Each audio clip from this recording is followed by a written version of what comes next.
Sometimes horror doesn't come from ghosts or demons. Sometimes it just falls from the sky, quiet, unnoticed, and hungry. It's a calm night over the small town of Wheelsy, South Carolina. A place so ordinary it almost feels like a painting. Wide roads, front porches, friendly waves, and the kind of peace that makes people think nothing bad could ever happen here. But far above the clouds, something is cutting through the atmosphere. A piece of rock, glowing red, trailing smoke and fire.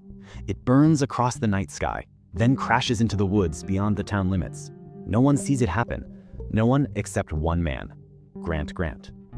Grant Grant, yes, that's his full name, is the kind of man everyone in town knows. He's got money, a nice house, and a beautiful wife named Starla, who teaches at the local high school.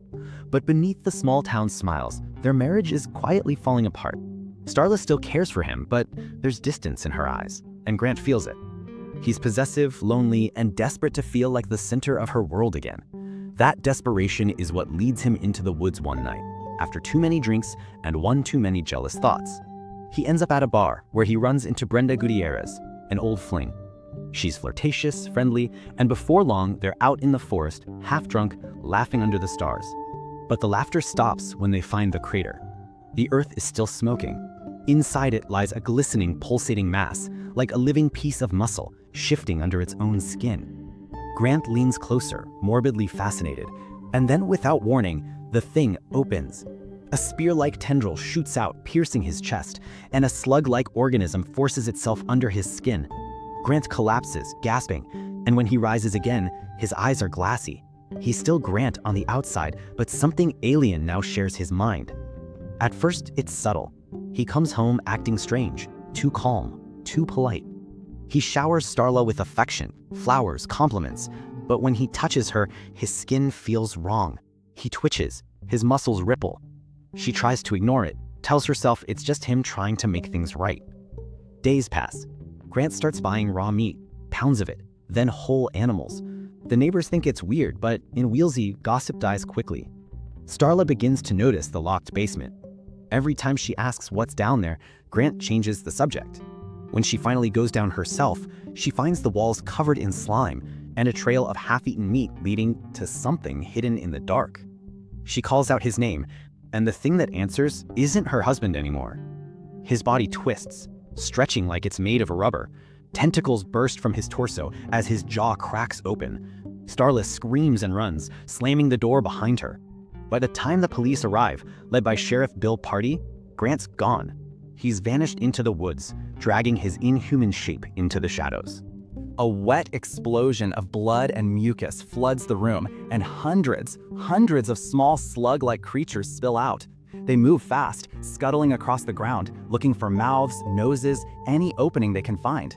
One lands on a deputy. He screams, choking as it forces its way down his throat. His body convulses, then goes still. When his eyes open again, they're not his eyes anymore. The infection spreads through the town like wildfire. Everyone who gets taken becomes part of Grant, part of one mind.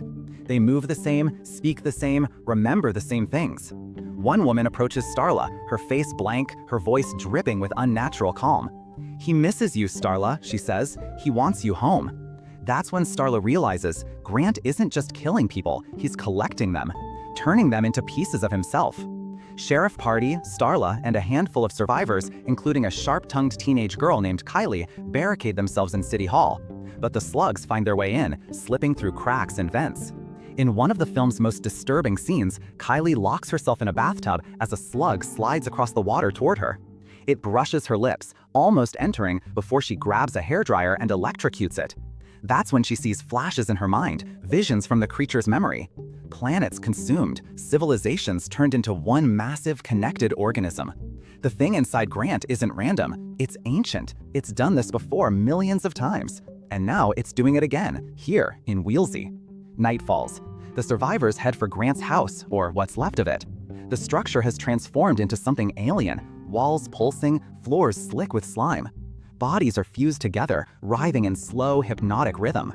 And in the middle of it all, what used to be Grant. Grant. He's massive now, his body a grotesque web of flesh and tentacles, but his face barely recognizable, still looks at Starla with longing. "I did all this for you," he groans. "We can be together, forever." It's both horrifying and heartbreakingly tragic. Somewhere deep inside that creature, there's still the man who loved her, but he's buried beneath layers of alien instinct and hunger. Starla approaches him slowly, pretending to believe him. She strokes his face, whispers, "You always did know how to make a girl feel special." Then she grabs a broken piece of metal and drives it into his chest. Grant roars, tentacles lash out, wrapping around her and Bill. He hurls Bill across the room, but Bill spots a grenade on the floor, still attached to one of the alien tendrils. He grabs it, he jams the tentacle into Grant's own body and fires. The explosion rips through the house, tearing the creature apart in a wave of fire and gore.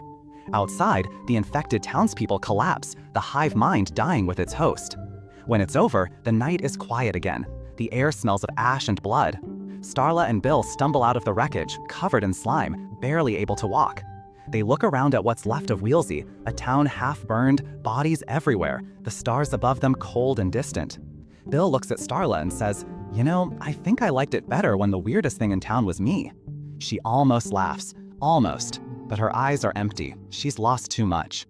As they walk away, a single cat licks the glowing alien goo left behind. Its eyes flash, it hisses.